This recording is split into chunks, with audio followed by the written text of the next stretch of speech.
Olá, estamos começando Viva Mais, hoje novo cenário, né, Novo formato.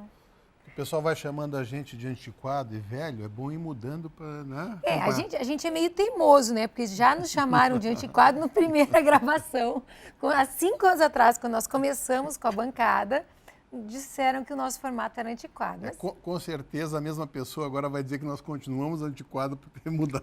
Demoramos 5 Sem anos para mudar. Mas a gente não tem problema quanto a isso, porque o nosso interesse é bater papo com você, trocar ideias. A gente não está afim muito dessa coisa de modernidade, assim. Tanto é que agora que tu montou o teu Instagram, né? Eu tive que sucumbir, né? Não foi só o Instagram, foi o Instagram e o Facebook também. Mas a gente estava conversando sobre isso, inclusive com o Sérgio, né, que é amigo eu já ia de longas dizer para ele que nós aqui. Vamos ler aqui as mensagens que nós temos recebido de você, até lhe convidar para entrar no nosso site, né, www.programavivamais.com.br. Você vai ver que eu estou lendo no meu celular, graças ao meu oftalmo. E eu sempre digo que é Deus no céu, o Sérgio Quito na terra, porque eu já vou contar para vocês, né, tudo que ele tem feito pela nossa família. Eu, aos 52 anos, vocês vão ver, eu vou ler sem óculos. Então, seja bem-vindo, Sérgio, já que nós já te apresentamos, né? Sérgio Quito é o médico de toda a minha família. A gente ama ele de paixão. Daqui a pouco eu vou contar mais umas histórias para vocês. Mas entre lá no nosso site, www.programavivamais.com.br e interaja conosco. E eu quero começar lendo uns e-mails que o pessoal tem nos mandado. Quando é elogiando, pode ler. Quando não é elogiando, eu prefiro não estar presente. Mas são tão bonitinhos. Eu não suporto muito esse negócio de fazer, ser sincero, crítica construtiva, né? Ou ser sincero demais, eu prefiro que não faça comigo, não. Então tu vai Se adorar for para elogiar, faz que tá legal. Esse tu vai adorar, porque é Kainan Rocha da Silva, um amor, tô louca para lhe conhecer, tá, Kainan? Diz assim: olá, minha mensagem é simplesmente para dizer que amo um monte de vocês. O Viva Mais é fantástico. O especial de aniversário foi perfeito. No final, na hora de cortar o bolo, vocês não imaginam a boa energia que passaram. Como sempre passam. Espiritualmente falando, passam união, felicidade, em simples gestos, passaram um novo jeito de ver a vida. O que de fato vale a pena nesta vida. Penso que vocês nem fazem ideia do quanto são verdadeiramente iluminados. Muito obrigada. Espero um dia conhecer a doutora Ana Paula, pois o doutor Miguel já conheci. Eu também espero te conhecer, tá, Kainan? Desejo do fundo do coração que Deus ilumine a todos vocês, mais e mais e mais. Abraços. Abraços para você também, Kainan. Muito obrigado, Kainan. Muito obrigada. A gente também fica muito feliz de receber esses e-mails de vocês. Tem vários e-mails, a gente tenta ler todos que a gente recebe. Tem uns aqui muito interessantes, por exemplo, esse daqui, por exemplo. Olá, bom dia. Após a visualização de um vídeo no YouTube, entrevista com o Dr. Lair Ribeiro, e devido à dificuldade de obter informação do escritório do Dr. Lair, venho por meio deste pedir o favor se é possível saber do contato do médico treinado pelo Dr. Lair em Portugal ou Espanha. Ou seja, essa pessoa é de Portugal ou Espanha, né? Então a gente fica muito feliz que a gente recebe e-mails de todo mundo. Essa pessoa que nos assistiu foi Portugal ou Espanha. Sabe de alguém de Portugal ou Espanha? Não, que tenha feito o curso com o Lair, não sei não, mas com certeza deve ter, porque o Lair é uma pessoa que hoje em dia ele está com, acho que, umas 4 ou 5 turmas de pós-graduação. Inclusive, eu já tinha contatado ele, quando eu estive em São Paulo, ele me convidou para assistir uma aula de uma das turmas. O Lair é uma pessoa fantástica, porque assim, mesmo tendo feito o curso, cada aula dele, ele incrementa coisas novas. É um cara que está sempre estudando. E nós vamos fazer nós uma estamos gravação. Marcando uma gravação especial. Nós vamos até o Lair. Ele sempre vem até nós e nós estamos combinando. Ele está sem tempo para vir até nós. Né? Então nós estamos combinando de fazer um especial, irmos até o estúdio dele, porque ele tem um estúdio. Então nós vamos até o estúdio do Lair fazer uma gravação especial lá e prometo ser bem comprida para valer a pena. Até porque nós temos muitos pedidos. E esse aqui muito interessante da Nádia Rosenhau, eu acho que é o sobrenome dela. Moro em Viena e adoro ver este maravilhoso programa. Vocês são muito simpáticos, família linda. Sugiro que vocês convidem mais uma vez o Dr. Lair Ribeiro. Nós estamos indo lá. Nós vamos fazer mais de 4 programas com o Lair. Aliás, por sugestão dele mesmo, de tão boa pessoa que ele é. Nessa altura do campeonato, o Sérgio não precisaria mais estar fazendo divulgação, mas é uma pessoa fantástica. Tá, então hoje Teríamos muitos e-mails para ler, mas assim, eu não posso deixar de aproveitar o Dr. Sérgio Quito, que está aqui, que ele é maravilhoso, né, Miguel? Então, assim, você entra no nosso site, você entra no nosso site www.programavamais, ou entre no YouTube, até nós estávamos conversando, nós temos, eu acho que mais de 10 entrevistas com o Dr. Sérgio Quito, porque realmente ele é muito bom. Ele não é bom, ele é muito bom. E se você tem alguma dúvida dos programas que já tiveram, entre lá, nós temos um programa no YouTube, nós temos um canal no YouTube com mais de 300 programas gravados dos últimos 5 anos. Entre no programa Vá Mais. Dos 300, são uns 6 ou 7, pelo menos, com o Sérgio, né? Tem mais de 10. Sempre, mais de 10? Mais de 10. E sempre com assuntos diferentes, sempre o pessoal pedindo. E hoje ele tem assuntos modernos, assuntos novos que ele ainda não falou. E agora nós temos mais novidades, além do nosso novo cenário. A Semente da Saúde vai estar sempre conosco, com água de coco, com coisinhas maravilhosas para nós comermos, que ao longo do programa eu vou falando para vocês. Então, Sérgio, seja bem-vindo. Mia, não sei onde é que tu prefere sentar, cadeira, eu acho que eu vou sentar aqui. Então, vocês fiquem à vontade. Hoje ele estava preocupado se ele estava lindo ou não. Eu disse para ele que ele é sempre lindo. Aliás, eu me sinto maravilhada de estar entre dois homens maravilhosos. Estão sempre lindos. E rasgação de seda, né? Não, mas é verdade. Mas se não fosse se é da família, tem que fazer isso, né? Não, mas é verdade. Eu me sinto muito feliz de estar entre vocês, dois homens inteligentíssimos e lindos. Sérgio, seja bem-vindo. Para mim é um grande prazer estar com vocês, sabe que eu adoro vocês e o programa de vocês realmente é maravilhoso. Esses e-mails que você leu refletem exatamente a realidade. Então vocês estão de parabéns, que continuem sempre assim, né? No programa, pessoalmente, na família de vocês. Para mim realmente é muito bom estar aqui. Prazer. Você faz parte da família já, né? Ah, com certeza, pelo menos é assim que eu sinto. Com certeza, eu também. Bom, o que temos de novidade? Tu tinha nos contado que tu fazes um tipo diferente de córnea, né? De transplante de córnea. Transplante de córnea. O transplante de córnea, eu acho que eu vou começar mostrando o olhinho. A gente adora olhar esse olho, e não somos só nós. Tu sabe que a gente recebe muitos e-mails, porque muitas vezes as pessoas não conseguem entender, né? Isso faz muita diferença. Então, acho que antes de falar no transplante de córnea, por exemplo, ou na catarata, é interessante mostrar como é que funciona o olho. Eu acho que aquela câmera quer muito ver o teu olho. Então tá, essa aqui. Assim fica melhor? Então, na verdade, o olho só capta a imagem. Quem enxerga não é o olho, é o cérebro, né? Então, para o cérebro enxergar, a imagem tem que atravessar duas lentes aqui na frente, que eu vou tentar mostrar aqui. Essa primeira lente aqui, chamada córnea, e depois uma segunda lente chamada cristalino. O cristalino, quando fica opaco, nós chamamos de catarata, a famosa catarata. Então, a imagem nada mais é do que luz entrando no globo ocular, entrando no olho. Então, a luz de um objeto qualquer entra, atinge uma membrana bem fininha que nós temos aqui no fundo do olho, chamada retina, e a transmissão dessa luz, que bateu aqui na retina, vai até o cérebro, percorrendo o nervo óptico. Então é como se fosse uma máquina fotográfica, em que existem as lentes na frente. Antigamente as máquinas fotográficas tinham um filme que a gente tinha que mandar revelar, hoje não existe mais. E a revelação é feita pelo cérebro, né? E a pessoa que leva o filme até o cérebro, aqui não é a pessoa, é o nervo óptico. Então tudo isso aqui tem que funcionar bem para a pessoa enxergar bem. Então quem enxerga na realidade é o cérebro.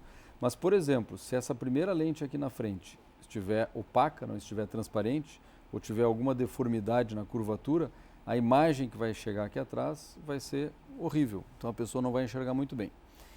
Então se faz uma cirurgia em que se transplanta essa membrana, a córnea. A gente, tradicionalmente, sempre se pegou a córnea de uma pessoa que foi a óbito, que faleceu, e doou vários órgãos, entre eles doou a córnea.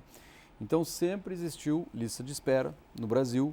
Claro que tem vários países desenvolvidos onde não existe mais lista de espera, porque a quantidade de doações é muito grande. Eu me lembro de tu ter dito que aqui no Rio Grande do Sul a lista de espera era até pequena, né?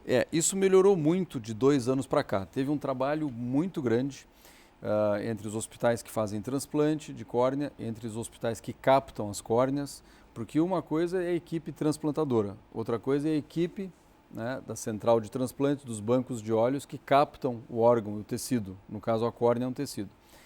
E a Central de Transplantes de Córnea do Rio Grande do Sul teve um trabalho muito grande nesses últimos 3, 4 anos, junto com o Hospital de Clínicas, que é onde eu pertenço, Santa Casa e Banco de Olhos, né, que são os 3 locais que fazem transplantes aqui no estado, basicamente em Porto Alegre. No estado tem outros hospitais menores que fazem, mas a grande concentração é em Porto Alegre. Então esse trabalho conjunto fez com que o número de doações aumentasse, o número de transplantes de córnea aumentasse nos últimos 3, 4 anos, e de 2 anos para cá a lista nossa está praticamente zerada. Então, dependendo do mês, da época do ano, nós inscrevemos um paciente na lista e na semana seguinte ele já é chamado. É muito raro esperar mais do que um mês e meio para o paciente ser chamado. Então foi um grande avanço. Mas existem outros locais, por exemplo, São Paulo e Rio de Janeiro, a espera é 2 a 3 anos. São Paulo já foi melhor há um tempo atrás, agora deu uma piorada de novo. Então sempre se perseguiu a ideia de se confeccionar, se fabricar em laboratório uma córnea artificial, né? Assim como todos os outros órgãos e tecidos, o ideal é que algum dia se consiga, para nós não dependermos de uma pessoa que venha a falecer e que os familiares doem a córnea. Sempre tem um certo risco de rejeição, qualquer órgão ou tecido que seja transplantado, o risco de rejeição existe. Então, se nós conseguirmos um tecido fabricado em laboratório, não vai ter lista de espera, a gente pode marcar a cirurgia independente de ter um doador e com menor risco de rejeição. Tem conseguido isso? Pois é, não se consegue ainda uma córnea artificial que substitua completamente a nossa córnea. Mas tem um grupo de Boston, de Harvard, que estuda já há 50 anos a possibilidade de fabricação de uma córnea artificial e eles conseguiram fabricar, é chamada córnea artificial, é chamada ceratoprótese, que em determinadas situações ela consegue substituir muito bem a córnea natural e a chance de sucesso dessa córnea artificial é até maior do que um transplante normal, dependendo da situação. Então, casos graves, por exemplo, queimaduras, né? O paciente teve uma queimadura grave com soda cáustica, queimadura térmica, com fogo, etc. Quando se fazia transplante normal, o que eu chamo de transplante normal é uma pessoa que doou a córnea normal, o risco de não dar certo é altíssimo, o risco de rejeição e de dar uma série de complicações é muito grande. Nas queimaduras em especial? Nas queimaduras em especial, uma das grandes indicações para a córnea artificial. Então, nós trouxemos essa tecnologia há 10 anos, né, nós começamos a fazer e fomos um dos primeiros a fazer no Brasil, né, nós fizemos um curso lá em Boston. Então, nós temos vários casos de queimadura, tem uma outra doença grave chamada Stevens-Johnson, que é uma alergia enorme, é como se fosse uma queimadura externa e também dos órgãos internos, onde o transplante de córnea não funciona bem. Então, para casos selecionados, a córnea artificial ela funciona muito bem. Outros casos, por exemplo, de pacientes que fizeram vários transplantes de córnea e todos rejeitaram. Faz 4, 5, 6 transplantes. Se você colocar uma córnea artificial nesse caso, mesmo não tendo sido queimadura, a chance de sucesso, de sobrevida desse transplante, dessa córnea artificial, é maior do que se fizer um 6º ou um 7º transplante de uma córnea natural. Então tem algumas aplicações específicas. Não é uma córnea ainda que substitui todos os transplantes, mas tem casos em que as pessoas ficavam cegas e nós não tínhamos o que fazer, porque fazer um transplante normal não funcionava, às vezes a pessoa perdia o olho. Então em determinadas situações hoje nós já conseguimos recuperar boa parte da visão desses. Que tecido é esse? A córnea artificial é feita de um acrílico modificado, em que nós montamos essa córnea artificial numa córnea doadora. Então nós ainda precisamos ter uma córnea doadora, só que pode ser qualquer córnea doadora, não precisa ser uma córnea, porque para fazer um transplante de córnea, a córnea doadora tem que ter características adequadas, né? Não pode ser qualquer córnea. Para a córnea artificial nós podemos pegar qualquer córnea, mesmo que o doador tenha tido alguma doença ocular, que a qualidade da córnea não seja muito boa, porque essa córnea do doador só vai ancorar a córnea artificial. Então a córnea artificial é de acrílico, um acrílico modificado, que nós montamos na córnea doadora. E isso tem funcionado impressionantemente bem. O primeiro paciente que nós fizemos, que era um rapaz que teve uma queimadura gravíssima, ele tinha 16 anos na época, ficou cego bilateral. Há 10 anos atrás, ele até hoje está enxergando muito bem, graças a essa tecnologia. Pô, que legal, hein? Então é realmente eu imagino, bem porque interessante. sabe que logo que eu me formei não se usava implante, hoje em dia a gente tem os implantes, né? É. Então é uma alegria tu ter uma coisa que substitua os dentes. Eu imagino que legal para vocês ter uma coisa que substitui a córnea. É extremamente gratificante para nós e para o paciente que estava cego, que não tinha o que fazer, né? E a oftalmologia, como em várias áreas, a oftalmologia depende muito de tecnologia, né? E o avanço tecnológico que Alemanha, Estados Unidos e Japão proporcionaram nos últimos anos, ajuda muito a oftalmologia, né? Esses transplantes de córnea de doador, né? Quanto tempo ela dura fora do corpo do doador? Quer dizer, o paciente foi ao óbito, né? Ele é um doador, vai ser retirado da córnea. Qual é o tempo hábil ou viável para que seja feito o transplante? Uma excelente pergunta, porque a córnea é um tecido, não é um órgão, que não tem vasos sanguíneos, não tem sangue. Diferente de uma doação de um coração, por exemplo, de um rim, que o órgão ele é vascularizado, né? Então tem que ter circulação de sangue nesses órgãos ao ser transplantado. A córnea não tem sangue. Então nós temos uma margem maior, tanto para a retirada do tecido, né? Quando a pessoa vai a óbito, em média se aconselha a retirar com até 6 horas. Então até 6 horas de parada cardiorrespiratória, né, total, nós podemos ter um tecido, uma córnea viável. E nós armazenamos essa córnea num líquido chamado meio de preservação, ou seja, um meio que preserva essa córnea, teoricamente até 14 dias. Mas nós aproveitamos, o ideal é usar até 7 a 10 dias. Mais do que 10 dias já existe morte celular mais acentuada. Então até 10 dias a gente tem um conforto bom. Então nós temos tempo para ver se o doador não tinha AIDS, não tinha hepatite. Então se fazem uma série de exames sorológicos, exames de sangue, para ver se o doador não vai transmitir uma doença, né, para quem for receber a córnea. Nós temos tempo para analisar a córnea, para ver se ela realmente é uma córnea adequada àquele paciente e marcarmos um transplante não na urgência, né, e sim com tranquilidade. Então, de uma maneira geral, de 7 a 10 dias. Isso é muito bom, né? É uma grande vantagem. Vai transplantar qualquer outro órgão, tem que ser quase que de imediato. De imediato. Isso é uma grande vantagem. Né? Agora, tu vê que maravilha te entrevistar, né? A gente já te entrevistou 10 vezes e tu, cada vez que vem, é uma aula nova. Não, Nós vamos para os comerciais. Porque ela é minha amiga. Não é, não. Nós vamos para os comerciais, você não sai daí que a gente já volta.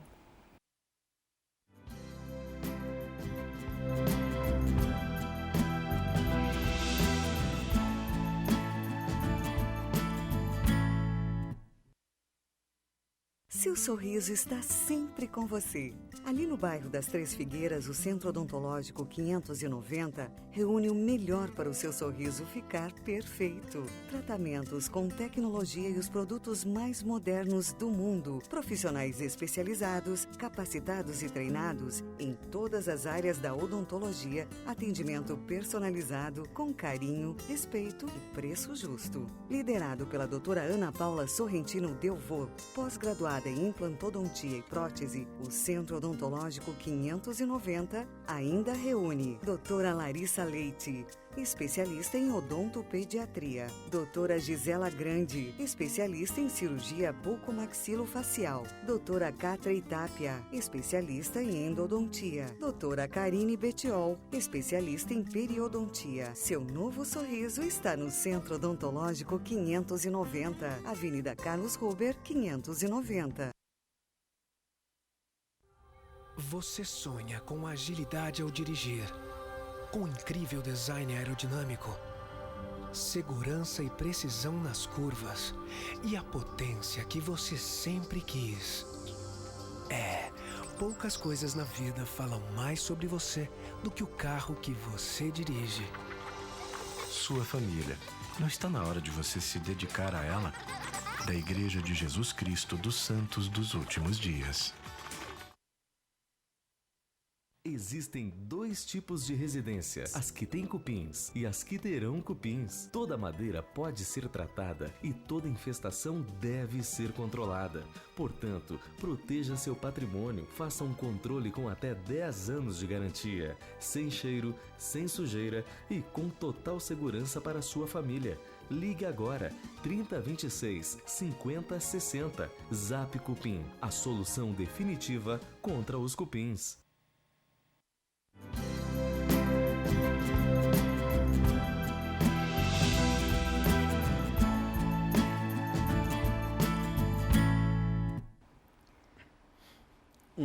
Terminando de mastigar um pouquinho. Olha, a gente tem que os agradecer a produtos da Sementes Simone, da né? A gente tem que agradecer. Na hora do comercial, a gente estava comendo aqui, ó, lá do Café da Semente da Saúde. A gente tem que agradecer a Simone, tá? Que a Simone sempre, agora é mais ainda nossa parceira. No aniversário do programa, ela já trouxe um monte de coisa. Agora, então, ela vai ser nossa parceira constante. Hoje a gente está aqui regado a água de coco. Ela trouxe para nós aqui uma torta de ricota toda natural, com cereja, com nozes, com leite de macadâmia, mas assim, ó, uma delícia lá do Café da Semente da tudo Saúde. sem glúten, sem leite, derivados, sem açúcar, quer dizer... hoje em dia dá para comer bem. Eu coloquei no Instagram, postei um dia. Claro que, infelizmente, aqui no Brasil, a gente ainda não tem a qualidade e a quantidade que a gente encontra num Whole Foods nos Estados Unidos, né? Mas a gente tem a Semente da Saúde ali na Nilo Peçanha 2181. Mas já existe a possibilidade de Loja comer 7. muito bem. O pessoal acha assim, vou passar fome. Não vai passar fome. Existe a possibilidade de comer muito bem e com boa qualidade. Eu até depois vou bater foto aqui da nossa mesinha aqui para botar no Instagram. Porque, não, e lá na Semente da Saúde tem uma vantagem, Mi. A Simone, ela é nutricionista também. Sim, então Porque eu me lembro ela que... sabe o que é bom e o que não é bom, né? Não, e também assim, ó, eu me lembro quando a Aninha estava grávida, minha filha, ela teve diabetes gestacional. Então eu me lembro que além do ginecologista, o ginecologista recomendou uma nutricionista. Então, além dela ter a orientação do ginecologista, claro que tinha que ter, além dela ter a nutricionista que tinha que ter, ela chegava lá, a Simone ainda dava mais umas dicas. Olha, Aninha, mais isso, mais aquilo, isso aqui não, isso aqui também pode. Que é bom nessa hora que tu está comprando ainda tu ter mais um profissional para dar uma dica. Então fica a dica, quem não sabe onde é que fica a Semente da Saúde, é ali na Nilo Peçanha 2181, loja 7. Obrigado pelas coisas gostosas. Então vamos voltar. Nós estamos com o Dr. Sérgio Quito, né, que é falar de coisas da saúde, que é bem a nossa área. Algumas especializações, né, Sérgio? Essas coisas sempre é bom a gente falar, pessoal, porque assim, ó, especializações e cursos, mestrado, doutorado. Tu fizeste o teu doutorado, foi na Califórnia, não foi? Califórnia. Eu fiz a minha formação em Porto Alegre na faculdade, depois eu fui para São Paulo, né, fazer especialização em mestrado e doutorado, depois fiquei em Los Angeles, na USC. Fiquei 2 anos lá. Por que a gente faz questão de falar isso aí, pessoal? Tá? Muita gente fica constrangido, assim, eu não queria que falasse. A gente faz questão de falar porque não é só querer, é como o vestibular. Não adianta dizer assim, eu quero ser tal coisa, tem que passar no vestibular. Especialização não é só querer ser especialista. Além de passar na prova para especialização, ou para residência, ou para o mestrado, doutorado, ainda ele vai perder 2, 3, 4, 5 anos fazendo o curso. Então não é assim, eu quero fazer. O fulano tem dinheiro para fazer. Ele tem que ser habilitado primeiro. Muito para fazer um doutorado, né, Sérgio? Tem que ser habilitado primeiro. Isso é o mais difícil. No meu caso foram 12 anos. 6 de faculdade, na época eram 2 de residência, hoje são 3 de residência, ou 4, dependendo, e depois mais o mestrado e doutorado. Então você vai somando, né? Mas é a maneira da gente se especializar e fazer um trabalho bem feito. Né? Como na cirurgia plástica, né? São 3 anos de geral, depois mais 3 de plástico. Por que a gente fala isso, pessoal? Porque assim, se existe um profissional que fez toda essa formação, vamos combinar que ele pelo menos deve ter um pouquinho mais de experiência e de mais condição de atender do que aquele que saiu e não fez nada, né? Porque muitas vezes a gente é comparado, infelizmente, eu acho que isso em qualquer área. O fulano fez tal coisa e não deu certo. Tá, peraí, com quem que ele fez? Primeiro, né? Segundo, pode não ter dado certo porque ele também não ajudou, né? Então, muitas vezes a gente é rotulado, infelizmente, não, tal coisa é perigoso, não dá certo. Mas por quê? Fez com gente habilitada? Fez em local habilitado? Se cuidou adequadamente? Que também é uma incógnita, né? E tem outro detalhe que as pessoas não entendem. As pessoas, elas querem comprar resultado. A medicina nem sempre não é assim. A medicina, nós dispomos de meios que nós temos para chegar ao resultado. Felizmente, na grande maioria das vezes, nas nossas áreas, oftalmo e plástica, nós conseguimos. Mas são procedimentos cirúrgicos, procedimentos com medicamentos, laser, que podem ter alguns efeitos indesejados, inesperados. O que a gente sempre fala, né, Sérgio, depende de 3 fatores, basicamente, né? De como o profissional faz. Eu quero imaginar que o profissional vai querer fazer para estragar alguém. Isso não existe. E não existe. Não existe. De como o paciente cuida. Vamos imaginar que todo paciente queira ter um bom resultado e vai se cuidar. Também não é a verdade. Muitas vezes o paciente não ajuda. E de um terceiro fator que independe da minha vontade, da tua vontade, da vontade do paciente, que é como o organismo reage. Então as pessoas têm esse mau hábito de achar assim, não, a fulana, na cirurgia plástica é muito parecido, viu? O pessoal chega e diz assim, não, mas a minha amiga que fez lipo com o senhor ficou com a cinturinha assim. Eu falei, claro, querida, o osso dela na cintura era mais estreitinho, porque a cirurgia é lipoaspiração, não é osteoaspiração. Então, a comparação, assim como na tua área, é sempre como, na área da Ana também, é como ele chegou no nosso consultório e com o resultado. Agora, não adianta assim, eu vou me comparar com o outro. Sim, mas o outro já estava melhor, como é que tu vai comparar com o outro? Exatamente. Não tem como, né? A gente falou bastante de córnea, né? E catarata, Sérgio? Deixa eu pegar novamente o olho, então, só para relembrar que eu falei no primeiro bloco. Acho que dá para enxergar nessa câmera aqui. E são as duas lentes. Então nós aí, temos né? essas duas lentes na frente do olho, né? A córnea, que é essa primeira, e a segunda lente, essa aqui, o cristalino, são duas lentes que dão foco. Se essa segunda lente, essa lente interna, o cristalino estiver opaca, nós chamamos isso de catarata. Qual que dá cor? O que dá cor não é nenhuma dessas duas lentes, essas Tá. duas lentes são transparentes. O que dá cor é a íris, que é essa parte circular em que no centro tem um orifício chamado pupila, que a pupila dilata ou contrai. Então a quantidade de pigmentos que tem na íris, que é um músculo, vai dar a cor mais escura, mais clara, azul, verde, etc. Né? Eu sei que tu quer mudar a cor do olho, mas a cirurgia que existe hoje para mudar a cor do olho tem uma série de complicações, não aconselho a ninguém a fazer. Existem casos excepcionais, aproveitando o gancho, de trauma. O paciente que teve um traumatismo grave no olho, né, que desenvolveu catarata, vai precisar de transplante de córnea e perdeu a íris, perdeu a parte colorida do olho. Existem lentes que nós implantamos que são coloridas. E existem íris artificiais para esses casos que, em alguns casos muito restritos, funciona bem. Mas e aquela assim, despigmentação com laser que... aquela também não? despigmentação ela tem efeitos colaterais também, né? Porque quanto maior o número de pigmento, a íris fica mais escura, fica marrom. Então, se nós despigmentarmos, ela vai ficar mais clara.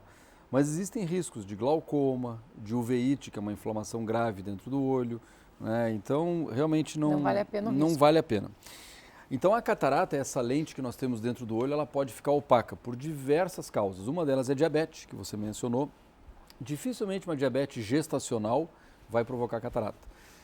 Mas a catarata aparece na diabetes tipo 1, ou seja, a criança nasce com diabetes pode ter, ou a do adulto, né, tipo 2, que é a mais comum.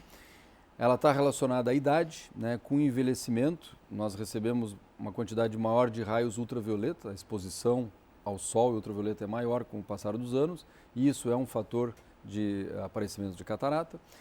Existe a catarata congênita também, ou seja, a criança por uma malformação congênita intrauterina nasce com o cristalino opaco, com a catarata. E Né? tu sabe que eu me lembro de nós estarmos falando sobre catarata congênita e tu alertando, né, sobre esse assunto, e logo em seguida minha netinha nasceu com catarata congênita. Então fica, eu acho que deve, a gente até podia repetir esse alerta, né, que vale a pena quando a criança nasce e em seguida levar no oftalmologista, né? Existem alguns conceitos que infelizmente ainda são seguidos que não são muito adequados.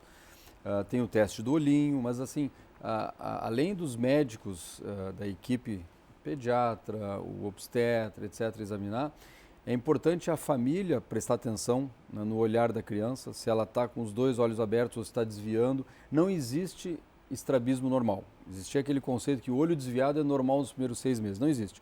O desvio do olho, o estrabismo, significa alguma alteração. A pupila que não é bem transparente, não é bem pretinha, se está meio esbranquiçada, tem alguma alteração. Se a criança fecha um olho e fica olhando com o outro, se coça, tem alguma alteração. Mas isso que a Ana Paula falou é fundamental, ou seja, levar para um oftalmo examinar. Porque uma coisa é examinar com uma lanterninha no hospital, logo ao nascer. Outra coisa é examinar no microscópio. Às vezes nós temos que levar a criança para um bloco cirúrgico para fazer uma pequena sedação, que é um cheirinho para a criança dormir, bem rapidinho, para poder examinar no microscópio. Por quê? Porque se nós detectarmos qualquer alteração precocemente, seja catarata, seja estrabismo, seja glaucoma, que é o aumento da pressão dentro do olho, e tratarmos precocemente, a chance de recuperar a visão dessa criança vai ser muito maior do que se nós diagnosticarmos 6 meses depois. 6 meses já faz muita diferença para uma catarata congênita. Olha, um ano mais diferença a ainda. minha neta foi examinada no hospital, foi dada como normal e ela tinha catarata congênita. Não fosse pelo Sérgio, ela não estaria enxergando. Quanto mais cedo nós agirmos, a catarata tem que ser retirada, porque é aquela lente que está opaca dentro do olho e não deixa a luz entrar. E aí a imagem não se forma e o cérebro não desenvolve a visão. Que, como eu falei no início do programa, quem enxerga, quem processa a imagem é o cérebro. Então não adianta mais adiante tirar a catarata se o cérebro não desenvolveu a imagem, a visão. Então a catarata congênita é uma urgência, ou seja, tem que ser diagnosticada logo e tem que ser tratada logo, tem que se retirar e substituir por uma lente ou não, dependendo da idade da criança. Então isso é fundamental. Gente, fica outro alerta aqui que também eu, como vó, gostaria de passar para vocês. Quem é responsável de fazer catarata é o especialista em catarata, não é o oftalmopediatra. Isso é uma ótima lembrança. Apesar do olho ser uma estrutura pequena, é um mundo, porque tem todos os tipos de tecido neurológico, muscular, vascular, colágeno, etc. Né? Então não eu tem acho que como... cada especialidade tem a sua especialidade, né? Não Sérgio? tem como o oftalmologista geral fazer tudo bem feito. E o oftalmopediatra, na realidade, ele é um oftalmologista geral da criança. E existem subespecialidades, isso que tu falou. Então tem colegas que trabalham só com catarata, tem outros que trabalham só com glaucoma, outros trabalham só com estrabismo. Então tem outros só com retina, como por exemplo a diabetes, se a pessoa desenvolve retinopatia diabética. Então é claro que esse paciente vai ser melhor tratado por um subespecialista, alguém que se dedica àquela área, do que por um clínico geral. Né? Um oftalmopediatra é um geral, né? Ele pode atender, mas ele vai acabar triando. Né? E geralmente os próprios oftalmopediatras têm uma subespecialidade. Tem o oftalmopediatra que se dedica à retina, outro que se dedica a estrabismo, então tem que ser tratado por um especialista, não tem dúvida. E eu me lembro na época, Sérgio, porque assim, ó, quando foi feito o diagnóstico, é normal, não é porque as pessoas não confiem, assim como tem muita gente que passa na clínica e diz, já fui em 1 ou 2 ou 3 cirurgiões plásticos, eu acho que isso até é saudável. Né? Claro. Eu me lembro na época que tu tinha dito, olha, tem que fazer logo, de urgência, não emergência, né? Isso. Mas tinha alguns outros colegas que não eram da área da... Não, é que nós não éramos os únicos avós, né? Nós éramos os avós que queríamos o Sérgio, mas nós não éramos os únicos avós, né? E a gente claro que tem pai e mãe, mas pai e mãe são novos, né? A gente só sabe que a gente é novo. Eu tive filho com 20 anos. Daí tinha gente que passava e dizia assim, é uma criança, e a gente ficava bravo. Mas é uma criança. Claro. É uma criança cuidando de outra criança, sem condição de cuidar, na verdade. E a gente foi enfático, né? Porque assim, olha, não, os outros avós que viram não sei o quê, que tem amigo lá de fora, que não sei o quê, que diz que daqui a 10 anos, eu falei, olha... Aí já é tarde. Eu não entendo nada de olho, o que eu entendo é o que a gente teve na faculdade, mas, pelo amor de Deus, quer dizer, se é uma coisa que tu tem que deixar o cérebro se acostumar com o que ele está enxergando para poder enxergar, quanto mais rápido, melhor. Sim, tinha gente que dizia... É lógico, né? Não, deixa até os 10 anos para depois operar. Sim, deixa com 10 anos. Com 10 anos, por sorte, nós tínhamos... Por isso que eu digo, para mim é o Sérgio na Terra, porque, olha... Isso seria um crime, seria estar condenando ela, né, à cegueira. A cegueira. Porque depois até pode operar, mas entre operar e recuperar a visão tem uma diferença muito grande. É diferente da catarata do adulto. Aquela pessoa que desenvolveu a visão na infância e depois dos 60, 70 anos tem catarata. Ou teve um traumatismo e teve catarata. Quer dizer, o cérebro já estava acostumado a enxergar. O cérebro já tinha desenvolvido a visão e ficou opaco, o olho ficou opaco, ficou com catarata, e você vai lá, tira a catarata, substitui por uma lente e volta a enxergar.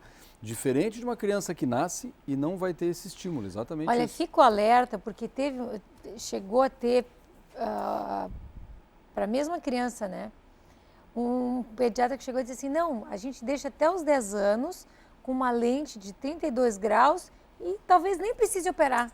Imagina, ela ia ser cega. Ia ser bem complicado. Então, preste atenção. Nada como ir para a mão do especialista. É esse alerta que a gente faz sempre aqui, né? É por isso que a gente faz esse alerta. A gente, né, na verdade, porque como a gente passou pela experiência, a gente tenta ajudar as pessoas que talvez estejam passando pelo mesmo problema, pelo mesmo claro que é difícil, que a gente passou, né? É difícil para os pais, para os avós aceitarem uma doença no filho ou no neto. Mas no momento que tem o diagnóstico, tem que fazer o tratamento, tem que resolver. Né? E a cirurgia de catarata hoje, realmente, ela oferece uma segurança muito grande. É claro que ninguém está livre de complicações, né? De infecção, hemorragias, mas tomando todos os cuidados, Aquilo que o Miguel comentava Fazendo com o antes, especialista, né? Fazendo com o especialista, fazendo com a técnica correta, no ambiente adequado, usando o material correto, os riscos existem, lógico que é medicina, mas são muito baixos, né? O índice de sucesso hoje na cirurgia de catarata é muito alto, né? Hoje em dia, como eu mencionei, se retira a catarata. Antigamente se retirava a catarata e a pessoa tinha que usar um óculos fundo de garrafa. De alguns anos para cá, felizmente, se substitui o cristalino opaco, a catarata, por uma lente chamada lente intraocular, para deixar o olho no foco, senão o olho fica completamente fora de foco. Só para vocês terem uma ideia, essa lente que nós temos dentro do olho, o cristalino, ela tem em média 24 graus. Depende de pessoa para pessoa. Então, se você tira uma lente de 20, vai ficar faltando 20 e tantos graus para esse olho ficar em foco. Por isso que antigamente se usava um óculos fundo de garrafa. Hoje não, hoje se retira a catarata e se implanta uma lente. Essas lentes que são implantadas hoje, elas têm uma série de diferenciais em termos de qualidade. Elas são lentes dobráveis, antigamente eram lentes rígidas. Então, as vantagens das lentes flexíveis, nós fazemos uma abertura bem pequenininha e não precisamos nem dar pontos. Então, a recuperação é mais rápida, os riscos de hemorragia, de infecção são bem menores. Essas lentes que nós implantamos, elas podem corrigir vários tipos de graus, miopia, astigmatismos, que já existem lentes hoje, hipermetropia. Existem lentes multifocais, assim como existe o óculos multifocal, existem lentes multifocais para diminuir a dependência aos óculos do paciente depois da cirurgia de catarata. Então, os avanços realmente foram muito grandes.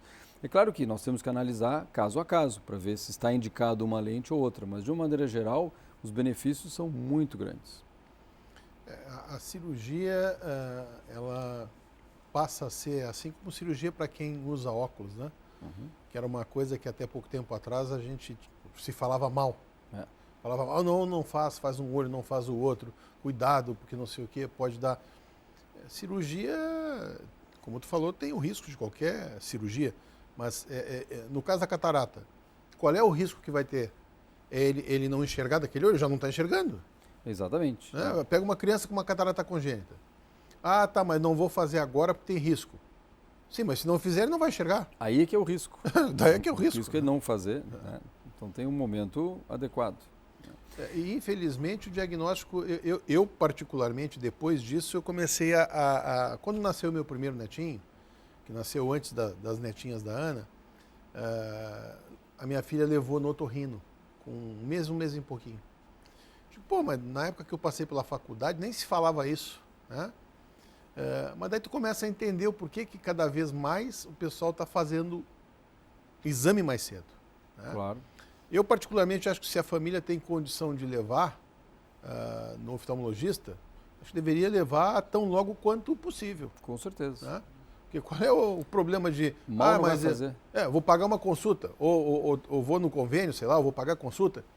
Mas é enxergar para o resto da vida ou não. Faz uma diferença brutal.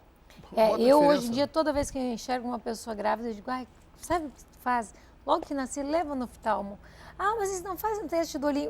Da minha netinha não deu certo, leva logo. Eu sempre conto a história, porque como eu passei pela experiência, eu recomendo hoje, se você está grávida, ganha um bebê, leva no oftalmo. O teste do olhinho é uma triagem, né, meio grosseira, não é um exame oftalmológico. É diferente, né? Então, pode ter erros. Nós vamos para o comercial de novo, até porque nós vamos fazer um lanchinho da Semente da Saúde e já voltamos.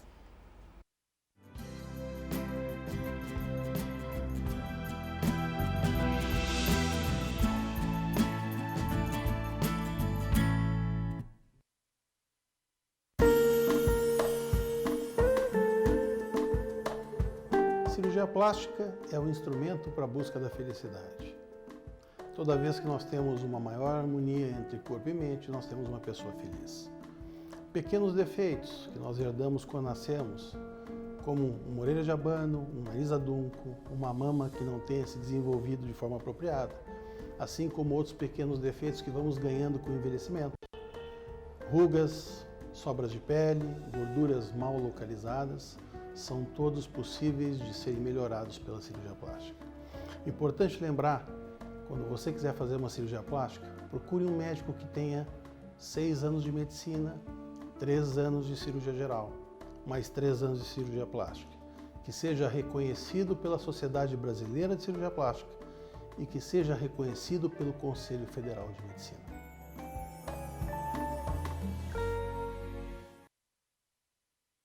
Cheguei.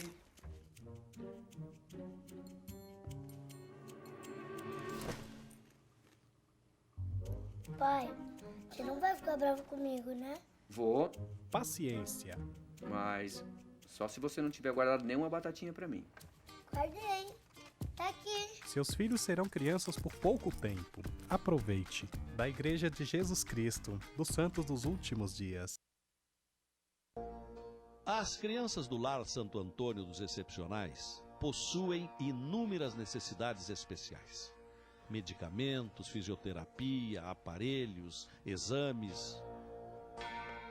Mas, sem dúvida, a maior necessidade destas crianças é a solidariedade. Estenda sua mão. A esperança de dezenas de crianças está no seu gesto.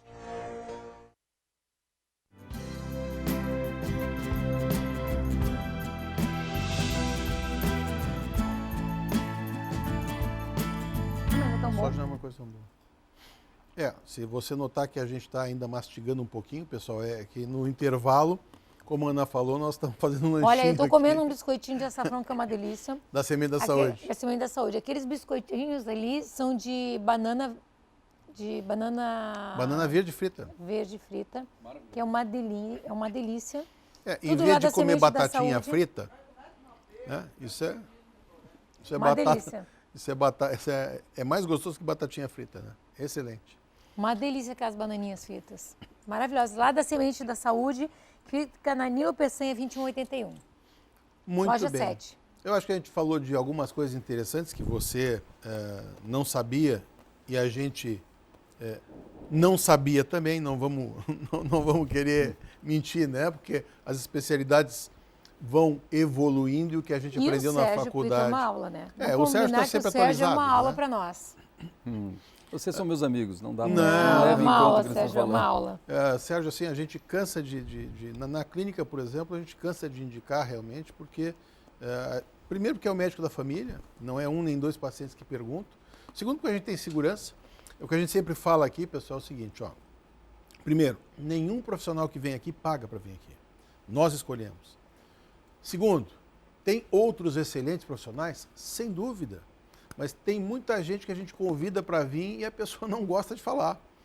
Eu tenho colegas assim que são fantásticos, que fizeram mestrado, doutorado, pós-doutorado. Tu convida o cara para falar e diz, na frente da televisão, de meu amigo, é uma filmadora. Mas tem gente que não gosta. Então, infelizmente, o que acontece? Muitas vezes a gente acaba deixando de trazer outras pessoas que são de excelente nível profissional porque a pessoa não quer ser entrevistada. Né? Que hoje em dia eu acho assim, tu vai fazer divulgação do teu trabalho. É óbvio, né? No momento em que tu está falando de alguma coisa que está acostumado a fazer, é óbvio que vão te enxergar. Hoje em dia, como a Ana falou, eu canso de estar no aeroporto indo para um lugar ou outro e o pessoal diz assim, e gente de outro estado, quer dizer, esse programa é um programa regional e fica aqui na cidade, mas como fica gravado, as pessoas assistem. E não foi nenhuma, nem duas, nem três vezes que pessoas de outros estados me pararam no aeroporto para dizer, olha, doutor, eu assisto o programa, que legal, não sei o quê. Em Los Angeles, às vezes, né? Em Los Angeles, um guarda parou meu filho. Um guarda do aeroporto parou o Vitor para falar sobre o programa e falar sobre o que ele faz. Então, é óbvio que quando a gente traz um profissional aqui, acaba fazendo propaganda do serviço dele, mas muitas vezes é o único ou um dos únicos que se presta a vir falar na televisão. O que a gente vai fazer? Então, o Sérgio realmente, assim, além de excelente profissional, como a Ana disse, dá uma aula, motivo pelo qual ele volta sempre.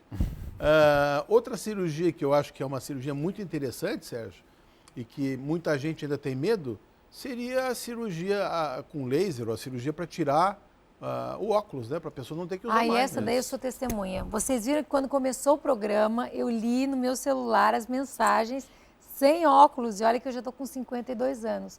Graças ao meu oftalmologista maravilhoso. Ainda quando nós começamos aqui, que eu estava procurando, ele disse assim, tu ainda está lendo sem óculos? Eu disse, claro, meu oftalmologista é maravilhoso. E olha, eu acho que já fazem... Uns 10 anos, né? Não, muito mais. Mais já? Mais, lá se vão, eu acho que uns 18 anos que tu me operaste. Tudo Mas isso por que da pergunta do tempo? E com o tempo precisa novamente de algum retoque? Em alguns casos, depois dos 45, 50 anos de idade, pode aparecer a necessidade de usar algum óculos para perto ou fazer um retoque para melhorar a visão de perto. Quer dizer, daí tu reajusta novamente Isso, a tu cirurgia. consegue ajustar. Mas esse receio que tu comentou, da pessoa ter necessidade de óculos e ter receio da cirurgia, é porque a primeira cirurgia de miopia não era com laser, era com bisturi de diamante. Posso atrapalhar? Pode. Dá para fazer retoque se um dia aumentar meu grau? Dá, existe essa possibilidade. Ai, adorei isso. Claro que nós temos que... Desculpa atrapalhar, mas eu precisava ouvir que dá para fazer um retoque, desculpa. Nós temos que fazer alguns exames, obviamente, né? Mas na maioria das vezes é possível. Mas então a cirurgia da miopia, antes do laser, começou com cortes com bisturi de diamante, que no início era maravilhoso, lá atrás, na década de 70, só que com o passar do tempo foi se vendo que apareciam algumas complicações. E aí veio o laser, que revolucionou, realmente melhorou muito, mas aquela ideia das complicações da cirurgia com diamante ficou. Então muita gente ficou com receio. Hoje menos, hoje já existe assim um conhecimento grande, uma divulgação grande em todas as mídias, redes sociais e mídia científica também, que a segurança com o laser é outra, não tem nada a ver a cirurgia que se faz hoje com laser com a que se fazia com bisturi de diamante. Então já melhorou, mas muita gente tem um certo receio. É claro que o paciente tem alguns exames específicos que nós temos que fazer na córnea, que é aquela primeira membraninha na frente do olho, onde o laser vai ser aplicado para corrigir o grau, para ver se essa córnea tem condições de receber o laser para tratar, para corrigir aquele grau. Mas é muito raro, eu diria que 90 a 95% dos pacientes têm condições de receber uma cirurgia chamada cirurgia refrativa, que é para... O objetivo é eliminar os óculos, nem sempre se consegue. A gente programa o laser para eliminar todo o grau, eventualmente sobra algum grauzinho ou com o passar dos anos volta a ter alguma necessidade. Mas é muito raro hoje em dia ter algum tipo de grau que não se consiga corrigir. O laser ele corrige até um determinado grau. Quando o grau é muito alto, pacientes que têm miopias de 15, 20 graus, o que é raro, mas eventualmente acontece, aí nós temos que lançar mão de uma outra cirurgia, que nós implantamos uma lente, semelhante ao implante da lente para a cirurgia de catarata, que nós comentamos no bloco anterior. Então nós implantamos uma lente que reduz 90% do grau do paciente e 2, 3 meses depois nós fazemos um laser para corrigir o restinho que ficou, um pequeno grauzinho que possa ter sobrado. Então, mesmo graus muito altos hoje, nós temos condições de fazer com que o paciente não dependa mais de lente de contato ou óculos. Né? Mesmo que ele tenha que usar de vez em quando para um descanso, pelo menos aquela dependência. Imagina uma pessoa que tem 10 graus, 12 graus, não enxerga nada. Tu que tinha um grau bem menor, já era bem independente de óculos, né? Então a pessoa consegue ficar bem independente dos óculos, com uma cirurgia bastante segura, com laser, ambulatorial, não vai pontos, não é dentro de hospital, e é uma cirurgia já bem estabelecida, não é nenhuma novidade. Eu lembro que o meu, há uns 15, 18 anos atrás, que eu fiz, saí de lá, no dia seguinte já estava enxergando. Sai com os olhos abertos, sem curativo, no dia seguinte a pessoa volta a trabalhar, volta a ter as atividades normais. Então isso foi uma grande revolução também. O que eu acho impressionante é o tempo cirúrgico também, né, Sérgio? Que a gente sempre faz ideia de cirurgia uma coisa longa. E para essa cirurgia não é isso, né? Essa cirurgia ela demora no máximo 5 minutos por olho. Nossa. Uma cirurgia de catarata bem feita é 10, 15 minutos. Né? E nós não avaliamos a qualidade da cirurgia pelo tempo de cirurgia. Né? Aliás, é o contrário. Uma cirurgia mal feita na oftalmologia demora mais. Se a pessoa demora 1 hora para fazer uma cirurgia de catarata, alguma coisa está errada. Se demora mais de 15 a 20 minutos para fazer uma cirurgia para correção da miopia, que é para demorar 5 minutos, alguma coisa está errada. Então, claro que a pessoa tem que se preparar para fazer bem feito, mas fazendo bem feito, né, é sinal de uma cirurgia de qualidade. Né? Eu lembro de um professor meu, na época que eu fazia pós-graduação lá em São Paulo, que tinha essa discussão que uma cirurgia tem que ser demorada, aí é uma cirurgia de qualidade. Aí ele perguntava assim, quanto tempo um piloto demora para levantar um Boeing? É 1 ou 2 minutos, mas tem que saber, né, pilotar aquele bicho, senão não consegue levantar direitinho ou aterrissar. É a mesma coisa, tem que saber pilotar o laser, tem que saber pilotar as máquinas para fazer cirurgia de catarata, cirurgia refrativa, essa com laser, como em qualquer área, né? Se não souber usar o equipamento, não adianta. O que eu costumo falar para o paciente é que muitas vezes o equipamento mais moderno, na mão do inabilitado, é muito mais perigoso. É pior, né? muito mais perigoso. Se o cara não sabe usar, o equipamento não é para ele. Exatamente. Não adianta ele dizer que ele comprou o último laser de última geração, que ele faz com o microscópio mais moderno, se ele não está habilitado a usar. Exatamente. Daí o risco é maior, né? E acho que no olho, claro que qualquer cirurgia a gente não quer correr risco, mas no olho o risco é maior, né? Maior. Não é risco de óbito, de morte, de uma doença fatal. Mas é o risco de não enxergar, Mas é o risco, exatamente, é o risco da cegueira. Então, são cirurgias extremamente delicadas, nós temos que tomar todos os cuidados. É realmente onde o barato sai muito caro. Usar um material de baixa qualidade, fazer uma cirurgia para tentar economizar, às vezes a economia acaba saindo muito cara, porque a gente pode tentar recuperar, mas nem sempre se consegue. Nós cansamos de receber pacientes que foram submetidos a cirurgias de uma qualidade menor, econômicas, para tentar recuperar. Nós fazemos outros procedimentos, às vezes se consegue recuperar e às vezes nem sempre se consegue. Sérgio, não imagina, eu acho que nós três aqui recebemos todas pacientes as áreas, que tentaram economizar. Exatamente, todas as áreas. Quanto mais tempo a gente está na especialidade, porque a gente acaba se diferenciando, né? É óbvio, né? Se o cara está recém-formado, ele pode fazer bem feito? Claro que pode, né? Mas se tu imaginar que ele vai fazer tão bem feito quanto alguém que está há 30 anos fazendo... A experiência é outra, não dá para comparar. Né? Até porque muitas vezes ele está fazendo pela segunda ou terceira vez e o outro está fazendo, sei lá, 5, 6, 10 vezes numa semana. Né? Exatamente. Então, esse negócio de poupar com o corpo, que a gente chama na cirurgia plástica de fazer shopping, que é muito frequente. Né? Eles vão para 5, 6 médicos para escolher o mais barato. É fazer shopping ou é fazer leilão do corpo. Né? Infelizmente, quanto mais tempo passa na especialidade, quer dizer, quando a gente vai ficando mais maduro, a gente vai recebendo mais problema, porque o pessoal acha assim, não, eu não vou no doutor aquele, porque o doutor aquele já é mais velho, está há mais tempo, vai ser muito mais caro. E não é uma verdade. Né? Muitas vezes a diferença é justamente o que? O material que usa, né? Exatamente. Comprar material, um laser de primeira linha, é diferente de você comprar o laser que saiu há 20 anos atrás? É óbvio que é. Você usar um equipamento cirúrgico que saiu agora, é diferente do... Claro que é. Mas vou lembrar de novo, não é o fato de a pessoa ter tido condição de comprar um equipamento novo que significa que ele está habilitado, né? Porque a gente vê muita oferta de que... Na minha área, eu fiz uma postagem no Instagram, falando sobre calvície, de algumas coisas que aparecem que é fantástico. A última, depois da cirurgia feita por robô, quer dizer, a única cirurgia feita por robô seria da cirurgia plástica, o resto do mundo não faz, né? Ainda tinha a história de cirurgia sem corte. Quer dizer, mas nem o Dr. Fritz, né? Nem os caras que operam pelo espírito, pelo espaço, fazem cirurgia sem corte. A cirurgia plástica faz sem corte. E o mais impressionante é que, claro, você que é leigo, não é tua obrigação saber o que é real, o que não é. Mas também vamos combinar, né? É só pensar, né? Não, é só pensar um pouquinho. Né? Vai cair porque quer? Existe um apelo muito grande da palavra laser, né? Para a pessoa que não é do leigo, meio né? médico, para o leigo, né? O médico tal tem o último laser, mas é isso que o Miguel falou. Se não sabe usar, se não tem a qualificação, não adianta ter o último laser. Então tem que ter o último laser, mas tu tem que estar habilitado, tem que fazer a técnica adequada, né? E existe uma pressão da indústria muito grande. Claro, eles querem vender o aparelho. Eles querem vender os equipamentos e às vezes o equipamento que tem um marketing violento não é tão bom quanto o outro que já está consagrado. Então a gente tem que discernir isso aí também. Olha, nós queremos agradecer muito a presença do Sérgio. Já te perguntar se teu microscópio também é de terceira dimensão? E na cirurgia de calvície veio assim, me disseram que ele opera com microscópio de terceira dimensão. Eu digo, bom, eu não conheço microscópio tela plana. Né? É que nem óculos, né? Não tem óculos tela plana, né? Quer dizer, as pessoas caem nessas pequenas armadilhas porque querem, na verdade, né? O americano Se pensar chama um pouquinho, de catcher, né? São armadilhas. São armadilhas, né?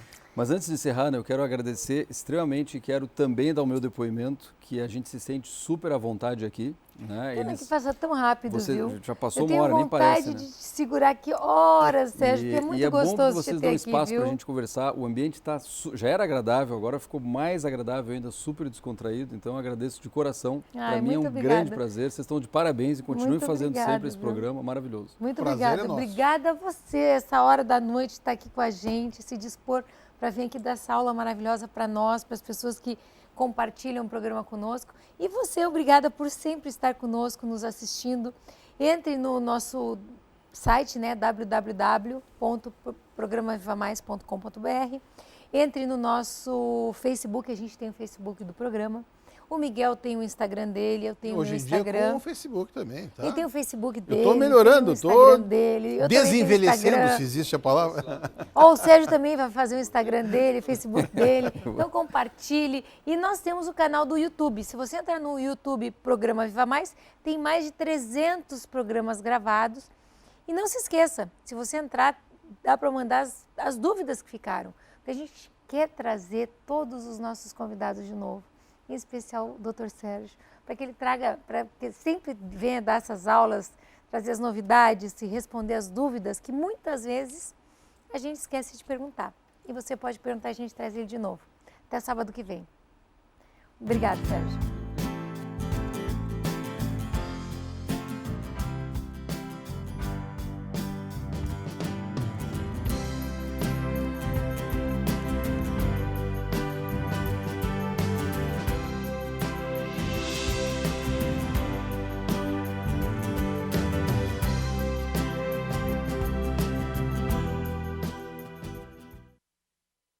Seu sorriso está sempre com você.